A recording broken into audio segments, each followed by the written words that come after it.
అయ్యప్ప స్వామిని చేరుకోవాలంటే కేవలం 18 మెట్లు దాటితే సరిపోదు. ఆ అయ్యప్ప స్వామి ఆలయాన్ని చేరుకోవాలన్నా కూడా 18 కొండలను దాటాల్సి ఉంటుంది. అంటే మణికంఠుడు 18 కొండలను దాటొచ్చిన వారికే తన దర్శన భాగ్యం ఇవ్వనున్నాడనమాట.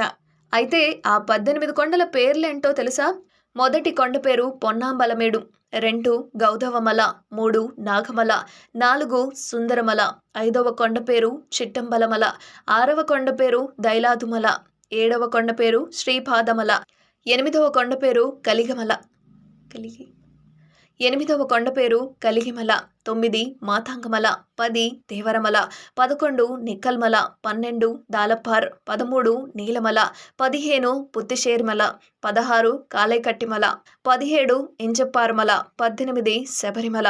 ఈ కొండలు మనలో ఉండే లక్షణాలు, ఉండకూడని దుర్గుణాలన్నింటికీ సంకేతంగా పండితులు చెప్తారు. అందుకే 18 కొండలు 18 మెట్లను ఎక్కిన వారికి మాత్రమే దర్శన భాగ్యం కలుగుతుందట.